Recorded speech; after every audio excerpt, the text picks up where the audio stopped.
You are the biggest failure in this family." My sister said those words in the middle of a crowded ballroom, loud enough for everyone to hear. 60 people in designer suits and silk dresses stopped mid-conversation. Crystal chandeliers cast golden light on faces that suddenly found their champagne very interesting. Victoria stood there in her red dress like a warning sign, her perfectly manicured hand still holding a glass of champagne, and she looked at me like I was something stuck to the bottom of her expensive shoes. Nobody gasped. Nobody rushed to defend me. My parents stood 12 feet away, and I watched my mother take a slow sip of her wine while my father examined the pattern on the carpet. The silence was worse than the words, because silence meant agreement. Silence meant she was right. What none of them knew, what my sister certainly did not know, was that in exactly 14 hours, she would be staring at me across a conference table, her face frozen in disbelief, completely silent for the first time in her life. But that moment was still a night away. Right now, I was just the dropout sister who had ruined Victoria's perfect graduation party by existing. Let me go back 45 minutes to when I still had hope that this night might be different. The Palmer House Hilton gleamed like a jewel in downtown Chicago. I had driven past this building 100 times, always on my way somewhere else, never imagining I would walk through those doors as a guest. The grand ballroom had been decorated to celebrate my sister's law school graduation, and a massive banner hung across the entrance reading, "Congratulations, Victoria Caldwell, JD" in gold script. Everything about the room screamed success. Marble floors, antique chandeliers, waiters carrying trays of appetizers that probably cost more than my weekly grocery budget. I hesitated at the entrance, smoothing down my navy dress. It was the nicest thing I owned, bought secondhand for a job interview 3 years ago. Clean, presentable, appropriate. But standing in this room full of designer labels and silk ties, I understood immediately that I did not belong. My mother spotted me from across the room. She waved once, a quick flutter of her fingers, then gestured toward a table in the far corner, the one furthest from the main celebration. I walked toward it, weaving through clusters of Victoria's law school friends and colleagues from Hartwell and Associates, the prestigious firm that had just hired her. Nobody greeted me. Nobody even noticed me. I was invisible, the way I had always been invisible in this family. I found my assigned seat and sat down alone, wondering why I had come at all, because some part of me still hoped. That was the embarrassing truth. After 28 years of being overlooked, compared, and dismissed, some stubborn part of my heart still believed that maybe this time would be different. Maybe my mother would ask how I was doing, maybe my father would look at me with something other than vague disappointment. Maybe Victoria would introduce me to her friends like a normal sister would.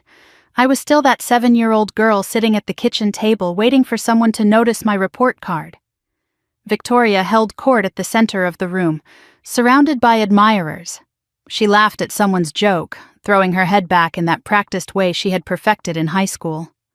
Our father stood beside her, his hand on her shoulder, beaming with a pride I had never once seen directed at me. She caught my eye across the room and smiled. For one second I thought maybe I had been wrong about her. Then she waved me over and I realized my mistake too late. "This is my little sister Meredith," Victoria announced to the group of lawyers surrounding her. "She is between things right now." Someone in a gray suit asked what field I was in, and before I could answer, Victoria cut in smoothly. "She dropped out of college a few years back. Still figuring it out, right, Mary?"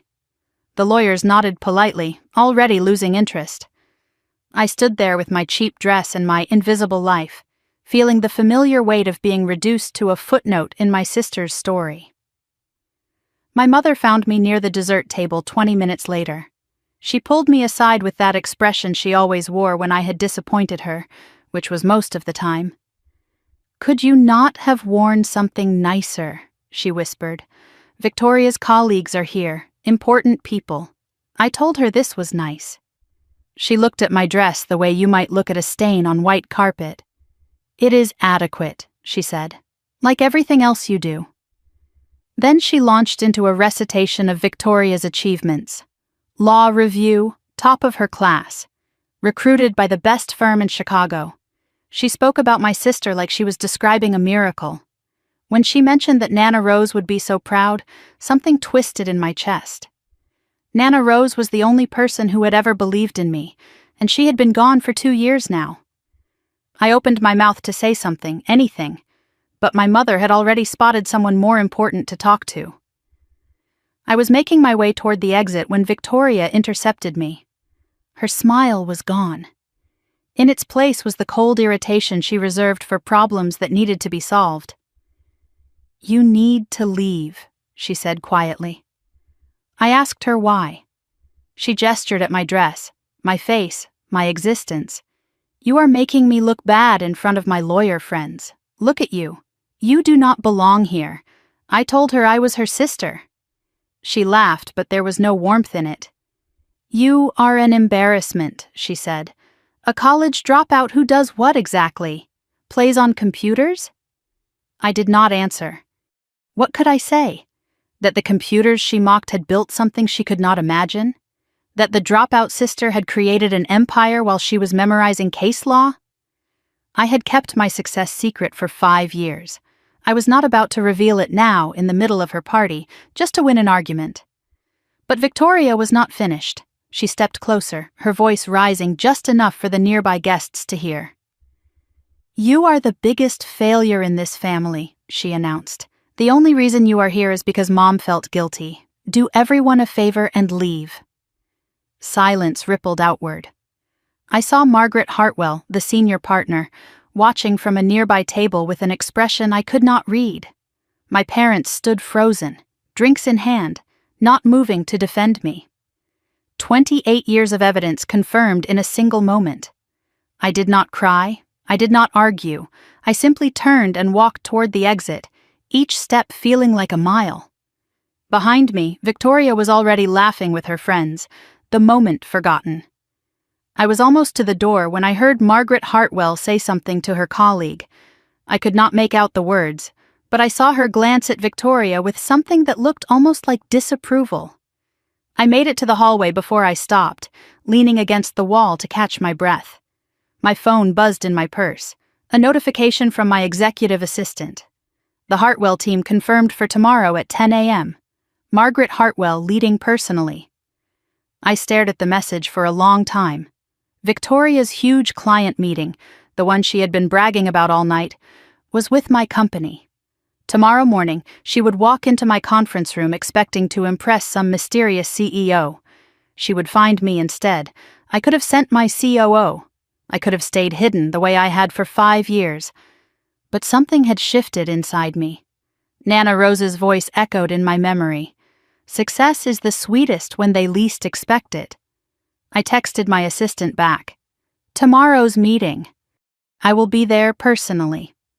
Then I walked to my car and drove home through Chicago's glittering skyline, past the building where my company occupied the top 10 floors, and smiled for the first time all night. Victoria wanted me gone.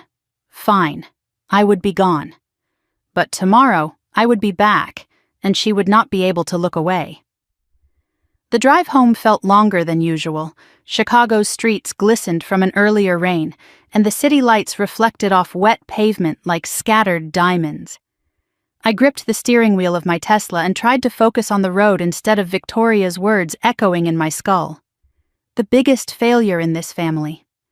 I had heard variations of that sentence my entire life, but somehow it still cut. I passed the Palmer house in my rearview mirror, watching it shrink into the distance. Then I passed my own building, Nexus Tower, 40 floors of glass and steel rising into the night sky.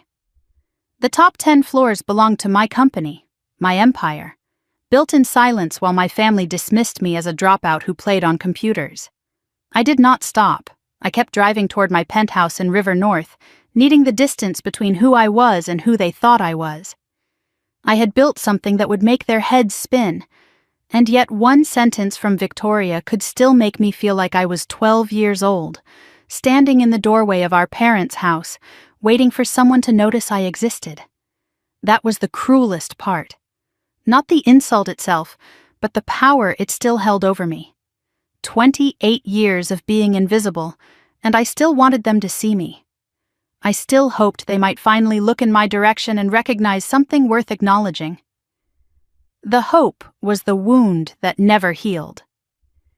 My penthouse overlooked the Chicago skyline, floor-to-ceiling windows, minimalist furniture, everything clean and modern and expensive. It was the home of a successful woman, not a failure. But standing in the darkness with the city spread out below me, I did not feel successful. I felt hollow. I kicked off my heels and dropped my keys on the marble counter, poured myself a glass of wine, walked to the window and stared at the buildings I was quietly conquering, one deal at a time. On the bookshelf behind me, a single personal item broke the minimalist aesthetic. A framed photograph of Nana Rose, slightly worn, in a silver frame. I picked it up and studied her face. She had been gone for 2 years now, but sometimes I could still hear her voice clearly, like she was standing right beside me. "You said they would see eventually, Nana," I whispered to her photograph. "You said success was the best response. But what if they never see? What if I am always just the ghost?" Next to the photograph sat a sealed envelope, yellowed with age. Nana had given it to me before she died, with strict instructions written on the front in her shaky handwriting. For Meredith. Open when you no longer need their approval. I touched it gently, feeling the weight of whatever was inside. I had carried this envelope for 2 years, never opening it, because I still needed their approval. That was the shameful truth I could not escape. My phone buzzed with an email notification. M. Hartwell and Associates. The subject line read, "Tomorrow's meeting, personal request." I stared at it without opening it. Tomorrow would change everything, but tonight I was trapped in the past. I sank onto my couch, wine glass in hand, and let the memories surface. 6 years ago, I had been a different person, hopeful, naive, certain that if I just achieved enough, my parents would finally pay attention. I remembered the day I received my acceptance letter from Northwestern.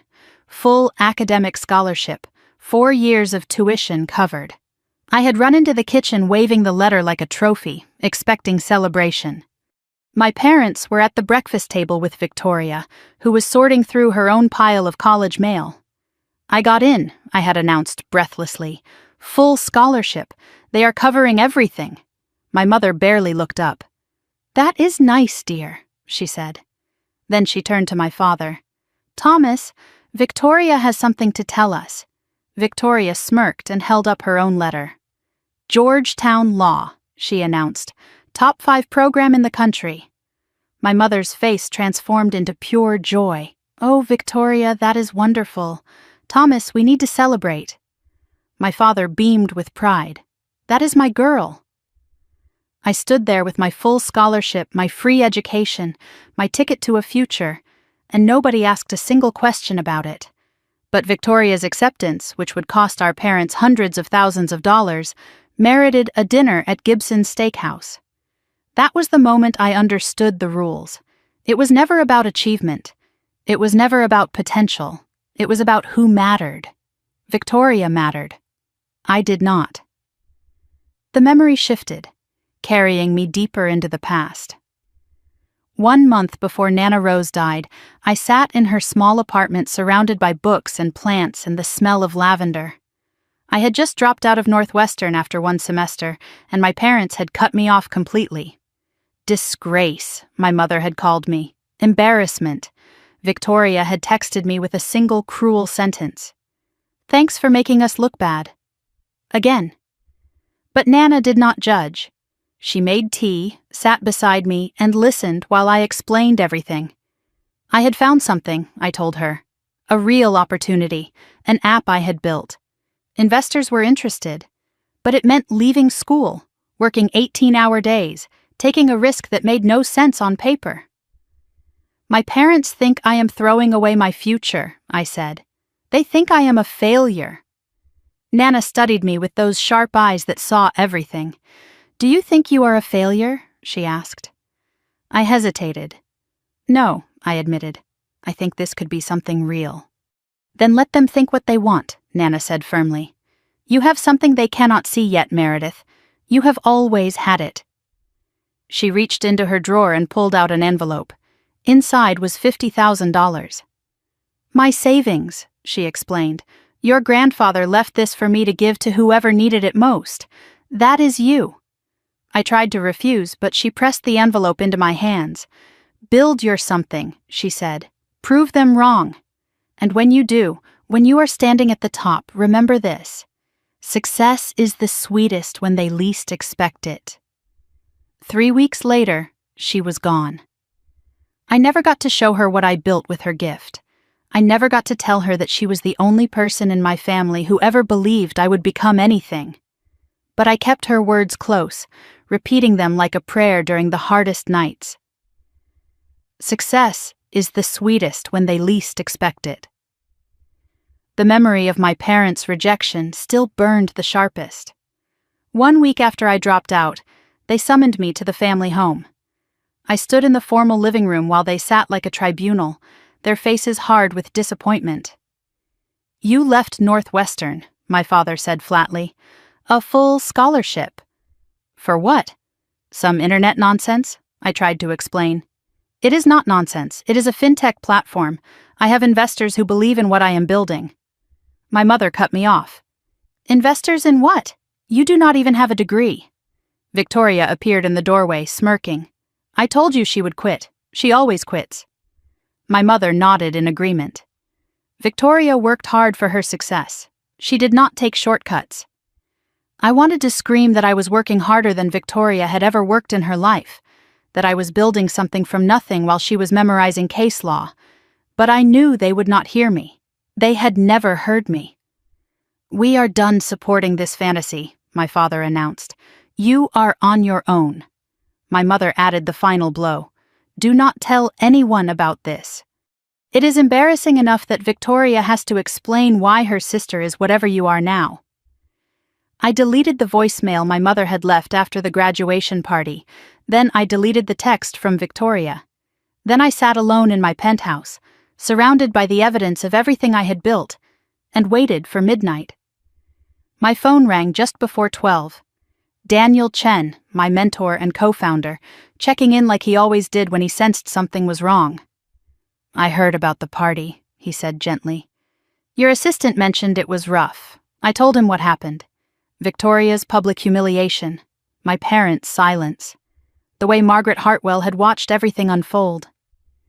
Daniel was quiet for a moment. The same Margaret Hartwell coming to the meeting tomorrow, he asked. The very same, I confirmed, and Victoria will be there too, as a junior associate on the team trying to sign my company as their client. Daniel exhaled slowly. You could still send Marcus to the meeting. Stay anonymous. They would never know. I could, I agreed, but I will not. Nana Rose told me success is sweetest when they least expect it. I think tomorrow qualifies. For the first time all night, I felt something other than pain. I felt ready. I woke before dawn, but sleep had barely touched me anyway. Victoria's words had played on repeat all night, mixing with memories and fury until I gave up trying to rest. Now sunlight streamed through my penthouse windows, and I had a choice to make.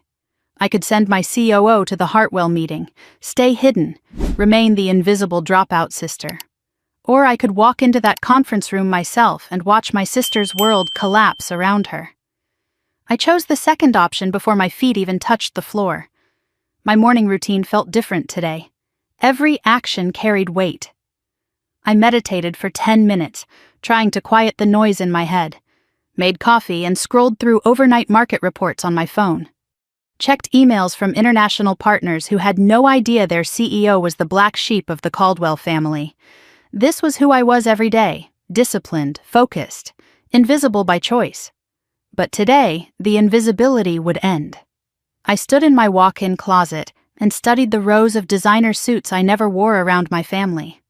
For 5 years, I had dressed down for holidays and birthday dinners, drove rental cars instead of my Tesla, kept my address private so they would never see this penthouse.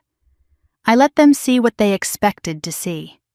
The dropout, the disappointment, the ghost. Today, I would show them the woman I had become when they were not watching. I selected a charcoal Armani suit, a silk blouse the color of cream, and Louboutin heels that added 3 inches to my height. The armor of success. On my vanity, a small velvet box held Nana Rose's antique pearl earrings, the only thing I had publicly inherited from her. I put them on and looked at my reflection. This woman did not look like anyone's failure. The drive to downtown Chicago felt like a march toward battle. I passed Millennium Park, past the bean catching morning light, past the familiar landmarks of a city I had quietly conquered. Then Nexus Tower came into view, and my heart swelled with something I rarely let myself feel. Pride. 40 stories of glass and steel, modern architecture that dominated the financial district skyline. The logo was subtle, but unmistakable. Nexus Financial, spelled out in brushed steel letters above the entrance. My company occupied floors 30 through 40. The executive suite sat at the very top, with views that stretched to the horizon in every direction. I pulled into the underground parking garage and stopped in my reserved spot. A small sign read, M. Caldwell, CEO. I sat there for a moment, hands on the steering wheel, letting the reality sink in. 9-figure valuation. 240 employees. Partnerships with 3 of the largest banks in the country. And at the top of it all, the college dropout, the family disgrace, the biggest failure in the Caldwell family. Me. I took the private elevator up, watching floor numbers climb. Each floor represented years of 18-hour days, sleepless nights, problems that seemed impossible until I solved them, rejections that stung until I proved them wrong. The elevator opened onto the 40th floor, and I stepped into the space I had built from nothing. My corner office overlooked all of Chicago.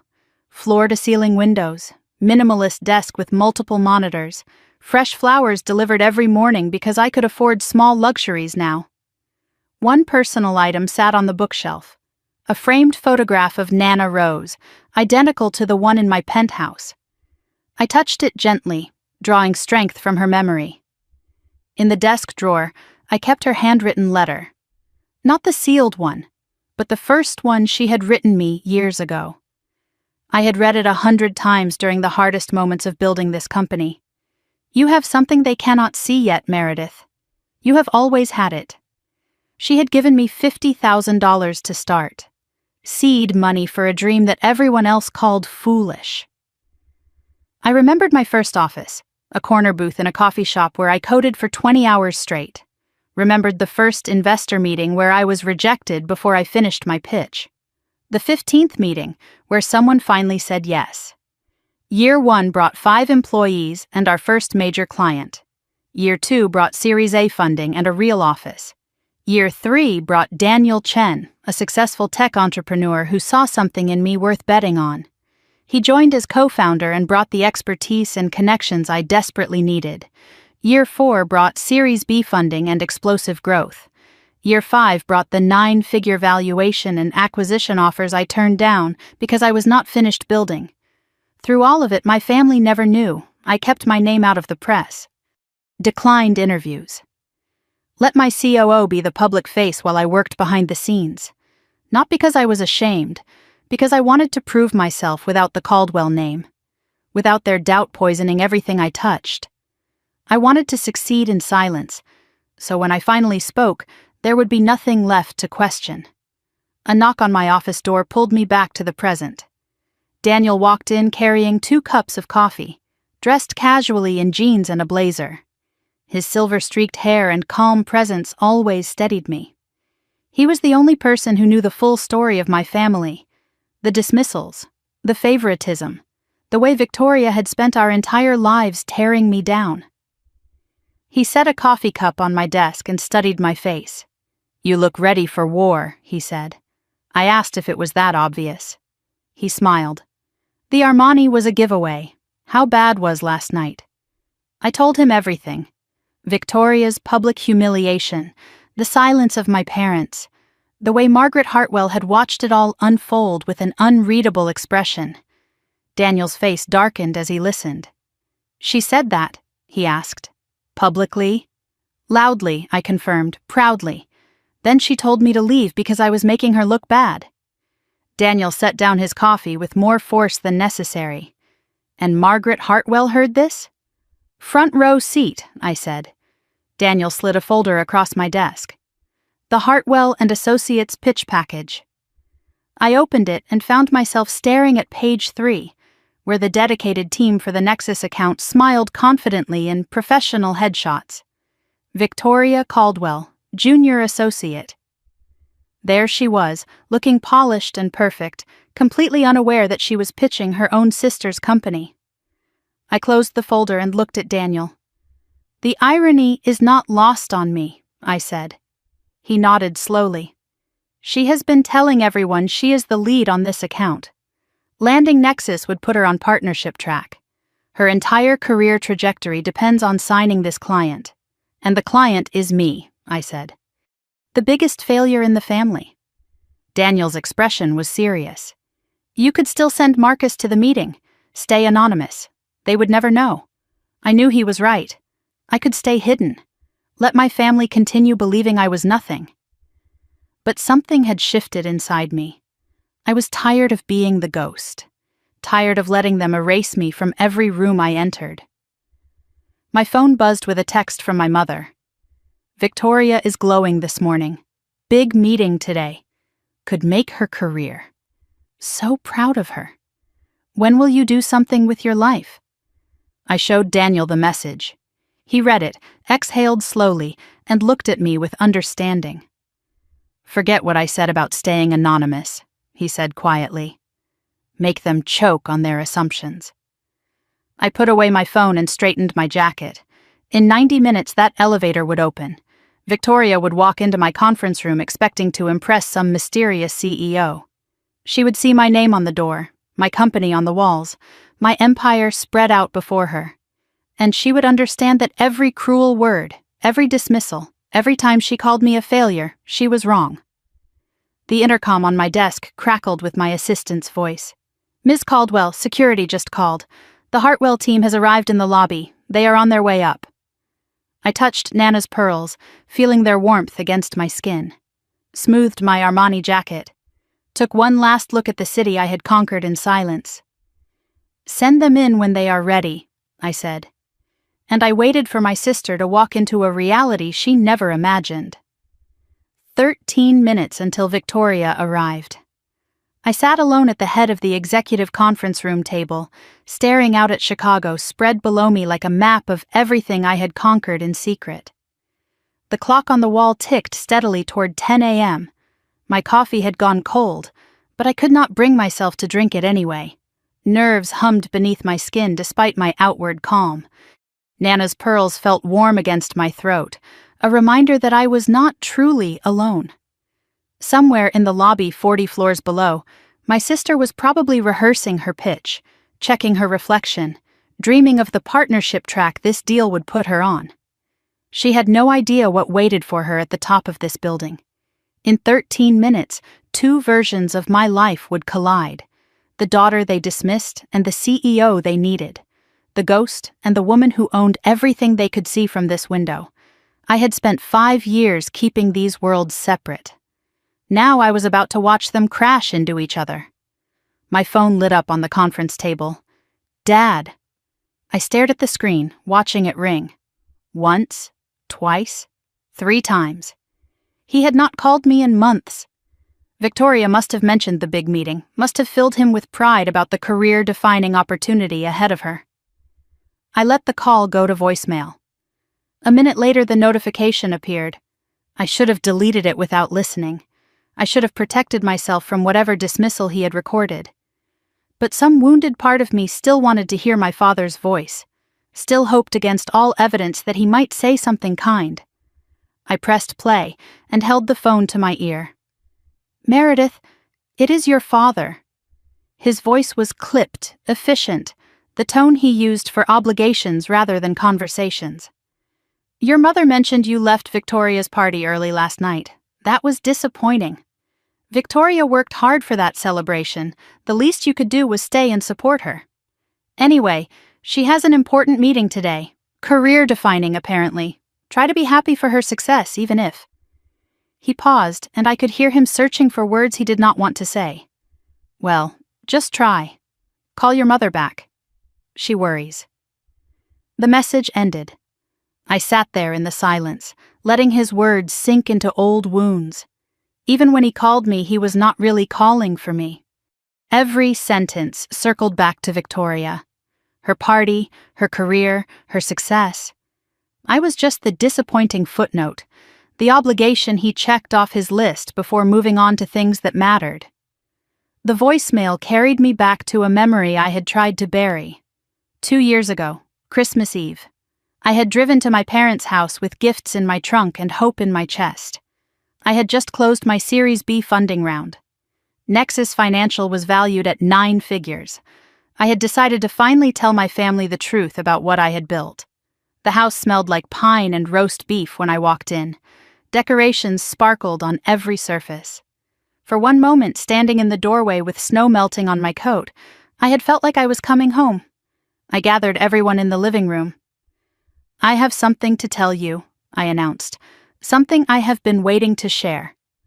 My mother barely looked up from arranging appetizers. Can it wait? She asked. Victoria is about to tell us about her promotion. I tried again. This is important, Mom. I started a company and we just closed a major funding round. Victoria appeared in the doorway before I could finish. What is important? She asked. Did you finally get a real job? My father chuckled at the joke.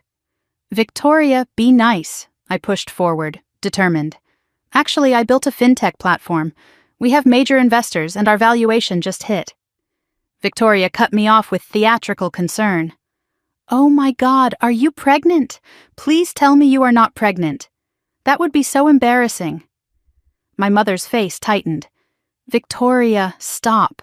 Though Meredith, you are not, are you? I told them no. I was trying to share news about my company, but Victoria was already steering the conversation away. Your little computer thing, she said dismissively. Mom, can I tell everyone about the Henderson case now? And just like that, my moment disappeared. Victoria's promotion dominated the rest of the evening.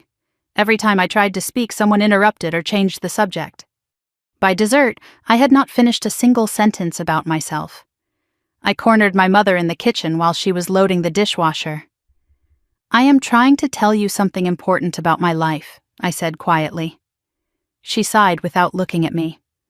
Meredith, please. It is Christmas. Do not make everything about you. Victoria has real news to share. Real news. I repeated the words back to her. And I do not? She finally turned to face me, and her expression held no warmth. Sweetheart, we love you. But let us be realistic about expectations. I left early that night without saying goodbye. I never tried to tell them again. Because I realized they did not want to know.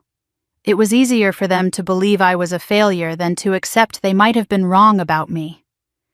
I deleted my father's voicemail and opened my desk drawer. Inside lay Nana Rose's letter, the one I had read dozens of times when I needed strength. Her handwriting was shaky but clear, written 3 weeks before she died. My dearest Meredith, she had written. If you are reading this, you are probably having a hard day.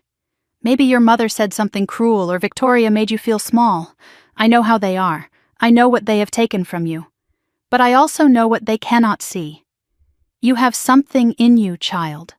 A fire, a stubbornness, a refusal to be what they expect. Your grandfather had it too. He built something from nothing while everyone told him he would fail. He succeeded not because of his family, but despite them. You will do the same. You already are. When the world finally sees what I have always seen, remember this. Success is the sweetest when they least expect it. Not because revenge is noble, but because truth has a weight that lies cannot carry. Let them see. Let them know. You have earned that moment. All my love, always. Nana Rose. I traced her signature with my finger and felt the sting of tears I refused to let fall. She was the only person who had ever truly seen me. Gone 2 years now, but her belief remained. My eyes drifted to the other item in the drawer, the sealed envelope with her final instruction. Open when you no longer need their approval. I touched it gently, wondering if today would be that day. Not yet. Soon, maybe, but not yet. I closed the drawer as a knock came at the door. Daniel entered, checking his watch. 5 minutes, he said. The Hartwell team just cleared security. I stood and straightened my jacket. Ready does not quite cover what I am feeling. He smiled slightly. Last chance. What do you want out of this meeting? I considered his question carefully. I do not know. Recognition? Vindication? Maybe just to stop hiding. And if Victoria's career suffers because of what comes out today? Daniel asked. She was not worried about my career when she called me a failure, I said. Why should I protect hers now? He nodded. Fair enough. I just want you to own whatever choice you make in there. I looked him in the eye. I own it. The intercom crackled with my assistant's voice. Ms. Caldwell, the Hartwell team has arrived. Ms. Hartwell is asking for you personally. This was it. I walked to the conference room and took my seat at the head of the table, back to the door, facing the windows. Daniel settled into the chair to my right. We exchanged a look of solidarity. I heard footsteps approaching down the hallway. Margaret Hartwell's polished voice floated through the door. Impressive space. Very impressive. Then Victoria's voice, bright with eager ambition. Nexus Financial is one of the most innovative firms in fintech. This partnership would be transformative for both organizations. I cannot wait to meet the CEO. The door handle turned. I heard James welcoming them, offering coffee, directing them toward the table. Victoria kept talking, nervous energy spilling into professional chatter. I wonder what they are like. The CEO, I mean, building something this significant while staying completely private. There must be an interesting story there. James cleared his throat with perfect formality. Everyone, may I present Meredith Caldwell, CEO and co-founder of Nexus Financial. I turned my chair slowly and looked directly at my sister. Her face went white. Her mouth fell open. The folder she was holding slipped from her fingers and scattered across the floor. And for the first time in 28 years, Victoria Caldwell had absolutely nothing to say. The silence lasted 5 seconds, maybe 6. But those seconds stretched into something endless, a frozen moment where time itself seemed to hold its breath. Victoria stood in the doorway of my conference room with her face drained of all color. Her mouth hung open slightly, forming words that never came. The folder she had dropped lay scattered at her feet, pages of carefully prepared research fanning across the marble floor. Behind her, Margaret Hartwell and 2 senior associates waited with polite confusion, not yet understanding why their junior colleague had turned to stone. I watched my sister's eyes cycle through recognition, confusion, denial, and finally a desperate, scrambling horror. She looked at me the way you would look at a ghost who suddenly turned solid. Except I was not the ghost anymore. I was the most real thing in the room. Margaret Hartwell noticed the freeze immediately. Her sharp eyes moved between me and Victoria, calculating, assessing, filing away information for later use. I saw the micro-expression that crossed her face, a slight narrowing of her gaze, a subtle tightening around her mouth. She was already connecting dots. The graduation party, the failure sister, the CEO sitting before her now. But her professional mask stayed perfectly in place. She was a woman who had spent 40 years in high-stakes negotiations. A little family drama would not rattle her composure. I spoke first because I controlled this room.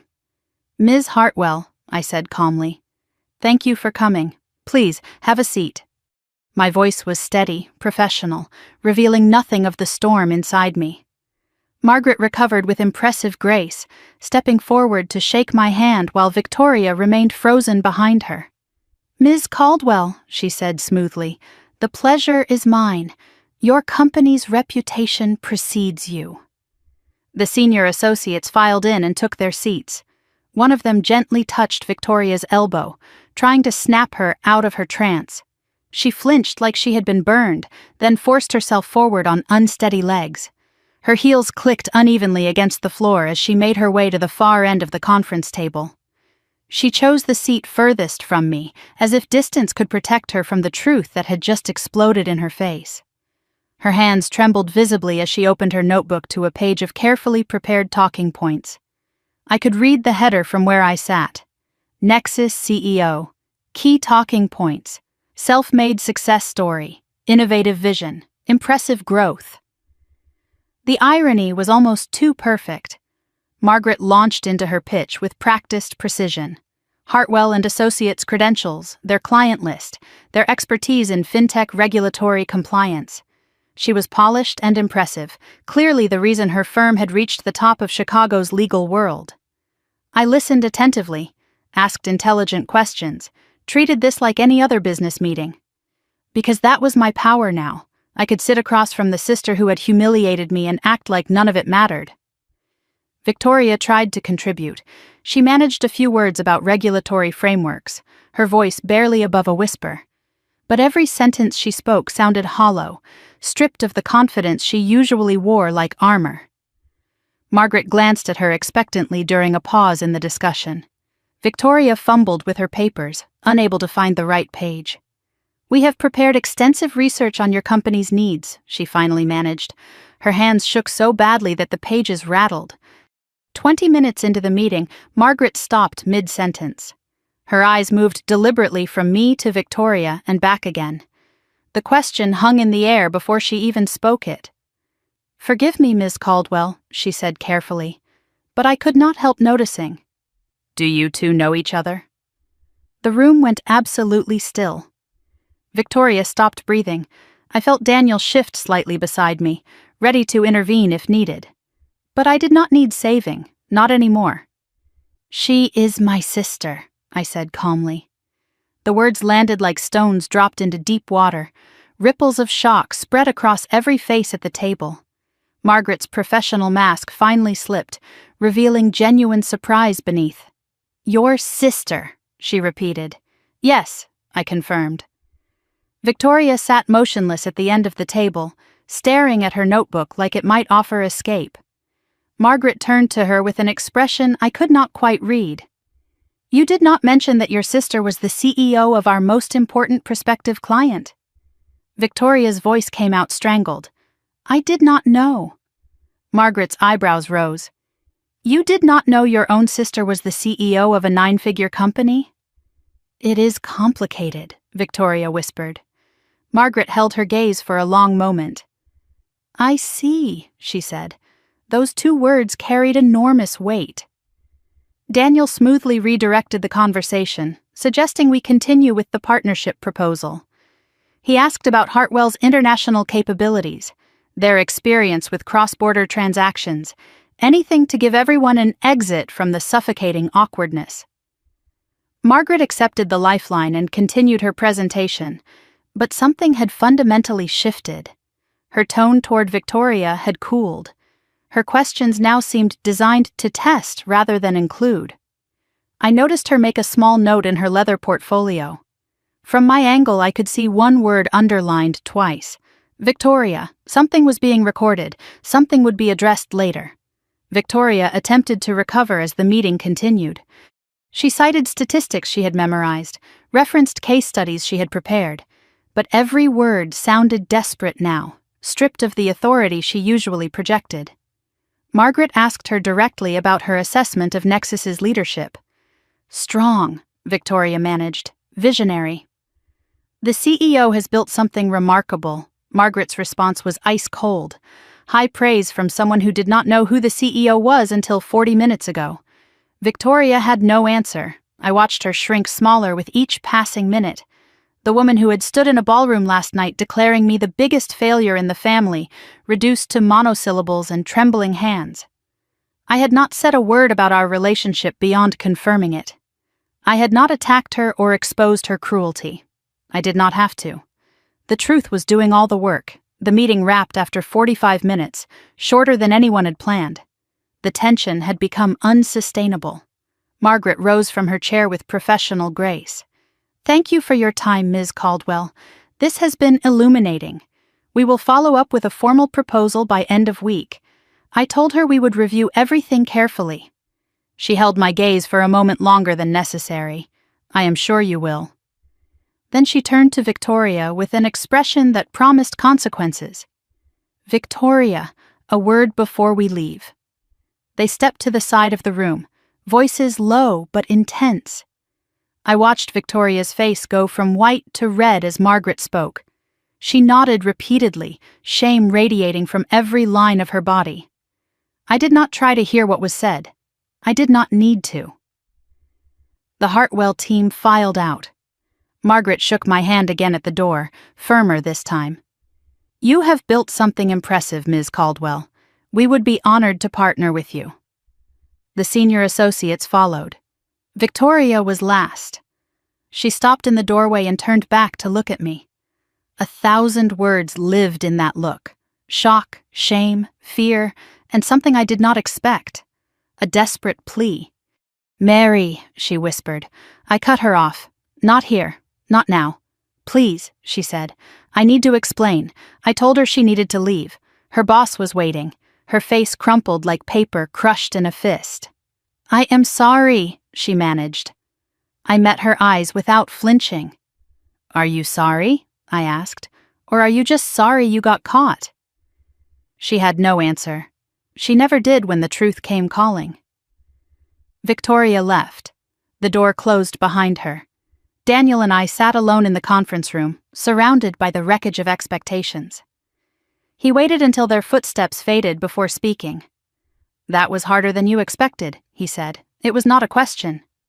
"Yes," I admitted. "It was." "Are you okay?" I walked to the window and looked down at the city I had built my empire across. Somewhere in the elevator, Victoria was descending toward an uncertain future. I had wanted to be seen. I had wanted the truth to matter. But I had not expected the truth to feel so heavy. "I do not know," I said honestly. "But I think I am about to find out." My phone buzzed in my pocket. A text from my mother. "Victoria just called me hysterical." "What did you do?" "Call me immediately." The family storm was just beginning. I stood at the window of my conference room, staring at the text from my mother. "Victoria just called me hysterical." "What did you do?" "Call me immediately." Of course. Of course, the first response was blame. My sister had spent 28 years tearing me down, had publicly humiliated me less than 24 hours ago, and somehow I was already the villain. Daniel watched me from across the room, reading my expression. He did not need to ask what the message said. "Family," I told him, "the apocalypse is starting." He nodded slowly. "You going to answer?" "Not yet. Maybe not at all." "They are going to keep calling," he warned. "Let them," I said, and I meant it. My phone buzzed again, Dad this time. I watched it ring through to voicemail, then it rang again immediately. Then a text appeared. "Answer your phone." This is serious. The siege had officially begun. I pocketed my phone and told Daniel I needed to leave. I could not process this here, surrounded by the evidence of everything I had built in secret. I needed space and privacy and room to think. Daniel understood. "Go," he said. "I will handle anything that comes up. Call me if you need backup with the family." I drove home through Saturday morning traffic with my phone buzzing every few minutes. I ignored every notification. My mind kept replaying the meeting. Victoria's face draining of color, Margaret's sharp eyes calculating, the scattered papers on the conference room floor. The satisfaction I had expected was not there. Something heavier had taken its place. My penthouse felt different when I walked through the door. The secret was out now. Victoria knew where I worked. Soon she would know where I lived. The walls between my two lives had crumbled completely. I dropped my keys on the counter and finally looked at my phone. 7 missed calls from my mother, 4 from my father, 12 texts growing increasingly urgent and angry, 1 voicemail from Victoria that I was not ready to hear, and buried among the family chaos, A message from an unknown number. Ms. Caldwell, this is Margaret Hartwell. I would like to speak with you privately at your earliest convenience. It concerns a personnel matter. Victoria's fate was already being decided. I knew I could not avoid my parents forever. Better to control the confrontation than let it ambush me later. I poured myself a glass of water, sat on my couch, and called my mother. She answered before the first ring finished. Finally, she snapped, "Do you have any idea what you have done?" "Hello to you too, Mom. Do not take that tone with me." Victoria called in tears. Absolute tears, Meredith. She said you humiliated her in front of her boss, in front of the most important client of her career. I kept my voice steady. I did not humiliate anyone. I sat in my own office and took a meeting. My mother's confusion was audible. Your office? What are you talking about? Nexus Financial, Mom. The company Victoria was trying to sign as a client. I am the CEO. Silence stretched across the line. When she spoke again, her voice had changed. That is not possible. And yet here we are, I said. She could not process what I was telling her. Every sentence circled back to Victoria's distress rather than engaging with the reality I had just revealed. I do not understand, she kept saying. You dropped out of college. You have been struggling. I have been building a company, I told her. A successful one, for 5 years. Why did you not tell us? She demanded. Would you have listened? Would you have cared? Or would you have found a way to make it about Victoria? That is not fair, she protested. I felt something snap inside me. Last night Victoria called me the biggest failure in the family, in front of strangers, in front of Margaret Hartwell. You were there, Mom. Did you defend me? Silence. Did you say a single word? More silence. That was different, she finally managed. She was upset. She did not mean it. She meant every word, I said. And so did you. Every time you asked when I would do something with my life. Every time you compared me to her. Every time you looked through me like I was not even there. In the background, I heard my father's voice. Is that Meredith? Give me the phone. I will handle this. My father took over with his controlled, reasonable tone. The voice he used when he wanted to manage a situation rather than understand it. Meredith, let us discuss this calmly. I have been waiting 30 years for that conversation, Dad. There is no need for dramatics. I laughed bitterly. Dramatics? You mean like calling your daughter the biggest failure in the family at a public event? That kind of dramatics? Victoria was out of line, he admitted. We have spoken to her. You have spoken to her. But have you listened to yourselves? He ignored my question. Your mother says you are claiming to run some company? Not claiming. Running. Nexus Financial, 9-figure valuation. Look it up. I do not understand why you would hide something like this. Because every time I tried to share something with this family, it was dismissed, ignored, made about Victoria. I stopped trying. That is not true, he insisted. We have always supported both of you equally. I could not help the bitter laugh that escaped. Equally. Tell me, Dad, what was my scholarship to Northwestern worth? Do you even remember I had one? He paused too long. That was years ago. You celebrated Victoria's acceptance to Georgetown for a week. My full ride got 15 seconds at breakfast before you changed the subject. You are being dramatic, he said. I am being accurate. There is a difference. He shifted tactics then, trying to make this about family unity and moving forward. Whatever happened in the past, you are clearly doing well now. That is wonderful. We should celebrate as a family. Celebrate, I repeated. You mean take credit. That is unfair. Is it? Where was the celebration when Nana Rose left me the money to start this company? Where was the support when I was working 20-hour days building something from nothing? We did not know, he protested. You did not ask. Not once in 5 years did you ask what I was actually doing with my life. You just assumed I was failing. We are your parents, he said, as if that explained everything. We want to be part of your success. You wanted me to be invisible. You got your wish. Now you do not get to walk back in because the invisible girl turned out to be someone worth knowing." His control finally slipped. "Now listen here, Meredith. This attitude of yours is exactly why. Exactly why what, Dad? Exactly why you wrote me off? Exactly why Victoria felt comfortable calling me a failure to my face? Victoria is upset. Her career might be damaged because of this. Her career might be damaged because she lied to her boss and humiliated her own sister in public. That is not my fault. That is consequence. You need to fix this," he demanded. "No," I said, "I do not." And I hung up. My hands were shaking. Not from fear, from adrenaline. I had never hung up on my parents before. Never cut them off mid-sentence.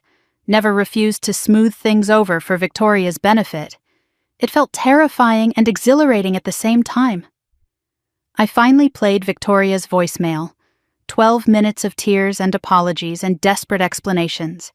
She talked about sitting in her car because she could not face going back upstairs. About Margaret suggesting she take the rest of the day. About suddenly understanding, for the first time, what it felt like to be looked at like you were nothing. "I am not asking you to forgive me," she said through her tears. "I just wanted you to know that I see it now. What we did. What I did. I see it." I sat in silence after the message ended. Her apology sounded real. But was it remorse or just fear of consequences? I could not tell. Maybe it did not matter yet. I typed a response to Margaret Hartwell. Professional. Neutral. I agreed to meet and promised an honest conversation. Then I set down my phone and walked to the window. The secret was over. The storm had broken. And somehow, standing in the wreckage, I felt more like myself than I had in 30 years. Monday morning arrived with pale sunlight streaming through my office windows. I sat at my desk, coffee untouched, waiting for Margaret Hartwell. The weekend had felt like a year. I had ignored 17 more calls from my family. Victoria sent 5 texts that I left unanswered. My parents left voicemails that ranged from pleading to threatening. I deleted them all without listening. Now it was 9:15, and the woman who held my sister's career in her hands was due in 15 minutes. James had already confirmed the appointment. Private meeting, no associates. No Daniel. Just 2 women who had built something from nothing, sitting down to discuss the wreckage of a family that had failed one of its daughters. I glanced at the morning briefing James had left on my desk. A news alert caught my eye. Hartwell and Associates announces internal review of associate conduct policies. No names mentioned. But I knew. Something was already happening. Something that would determine Victoria's future at the firm she had worked so hard to join. At exactly 9:30, James announced Margaret's arrival. She walked into my office looking nothing like the polished pitchwoman from Saturday. No briefcase, no presentation materials, just a charcoal suit, a pearl necklace, and eyes that held something I had not expected. She looked almost nervous. "Thank you for meeting with me privately," she said as she shook my hand. "I imagine your weekend was eventful." "That is one word for it," I admitted. I offered her coffee. She declined but accepted water. She sat across from my desk in the chair reserved for equals, not supplicants. Whatever she had come to say, she intended to say it face to face. I expected her to launch into business, to discuss the partnership or Victoria's professional failings, or some carefully worded legal positioning. Instead, she surprised me completely. "I am going to be direct with you, Meredith." "May I call you Meredith?" I told her Mary was fine. Then she said something I never anticipated. "I did not come here to discuss the Nexus partnership. That can wait. I came because I owe you an apology." I stared at her. An apology for what? "For Friday night," she said quietly. "For standing in that ballroom and watching what I watched without saying a word." My breath caught in my throat. She was there. She saw everything. And she felt guilty about her own silence. Margaret continued, her voice steady but weighted with something like regret. "I have been a lawyer for 40 years. I have seen depositions that were kinder than what your sister said to you. And I stood there, a stranger at a party, and did nothing. I told her she had no obligation to intervene. She did not know me. Decency does not require acquaintance, she replied. I was silent because it was convenient, because intervening would have been awkward, because I told myself it was not my business. She paused. I am not proud of that. Something shifted in my chest. A lock I did not know existed clicking open. You are the first person to apologize for not defending me, I said slowly. My own parents have not managed that. Margaret met my eyes without flinching. Then your parents and I have something in common. We both failed you that night. She told me what she had witnessed, how she had been standing near Victoria when my sister approached me, how she had heard every word of the confrontation. Biggest failure, making me look bad. The dismissal and the cruelty delivered with casual confidence. She described watching my face as the words landed, watching me walk away with dignity while my sister laughed with her friends. When Victoria introduced you, she said between things, she called you. I remember thinking how dismissive it sounded. Then I watched her tear you apart in front of 50 people. And I thought, that is not just cruelty. That is years of practice. She has done this before. My whole life, I confirmed. She has been doing it my whole life. I suspected as much, Margaret said. For 28 years I had been invisible in my family, dismissed and diminished and overlooked. And here was a stranger, a powerful woman who owed me nothing, seeing the truth I had lived with alone, validating what I had always known but could never prove. The tears I had been holding back threatened to spill over, but I held them in. I had cried enough for my family. I would not cry in front of Margaret Hartwell. She shifted the conversation to Victoria's position at Hartwell. I need to discuss your sister's future at my firm, she said. You deserve to know what is happening. I told her she did not owe me that information. It was her firm, her decision. But she shook her head. I built Hartwell on one principle, integrity. Victoria compromised that principle in multiple ways. She publicly humiliated someone, which shows poor judgment. But she also failed to disclose that her sister was the CEO of our most important prospect. Whether she knew or not, she should have asked. She should have done basic due diligence on the client she claimed to be leading. I told Margaret that Victoria genuinely did not know about my company. No one in my family did. Margaret nodded slowly. So I gathered. But here is the problem. Her behavior at the party and her professional conduct are now intertwined. If I keep her on this account, it is a conflict of interest. If I remove her, I am punishing her for treating her sister badly. She paused. It is complicated. Then she asked me a question that stopped me cold.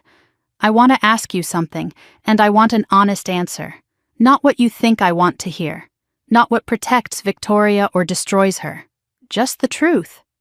I agreed. If you were me, she said carefully, knowing everything you know about Victoria, about your family, about what she did, what would you do? The question hung in the air. Margaret was giving me power over Victoria's fate. I could destroy my sister's career with a single word. Part of me wanted that. The part that remembered every cruel comment, every dismissal, every time Victoria had made me feel worthless. But another part of me remembered Nana Rose's voice. Success is the sweetest when they least expect it. Not when you wield it as a weapon. I told Margaret the truth. Victoria was cruel to me Friday night. She has been cruel to me our entire lives. She never saw me as an equal, never respected me, never once asked about my life with genuine curiosity. Margaret waited. I was not finished. Victoria is also smart. She worked hard for her position. She did not lie about her qualifications. She lied about knowing her sister was the CEO. That is personal failing, not professional incompetence. If you fire her for what she did to me, you are not punishing a bad lawyer. You are punishing a bad sister. Those are different crimes. And honestly, I do not want that power. I do not want to be the reason she loses her career. Margaret studied me for a long moment. Even after everything she has done? especially after everything she has done. If Victoria loses her job, I want it to be because of her own choices. Not my revenge. That is her karma to earn, not mine to deliver. Margaret's expression shifted into something like respect. You could have destroyed her. Most people would have. I am not most people, I said. No, she agreed. You clearly are not. She told me Victoria would be placed on probationary review. 3 months, removed from the Nexus account, professional conduct training. Any further incidents would result in termination. It seemed fair, not vengeful and not lenient. Just fair. Before she left, Margaret paused at my door. Your grandmother, she said. The one who believed in you. She must have been quite a woman. I asked how she knew about Nana Rose. Research, Margaret replied. Nexus Financial's seed funding came from a personal inheritance. Rose Caldwell. The pearls you are wearing. Hers? I touched them, surprised. Yes. She saw something in you that your parents missed. Smart woman. Margaret's voice softened. I suspect she would be very proud of how you handled today. After she left, I sat alone in my office, feeling the weight of the choice I had made. I could have destroyed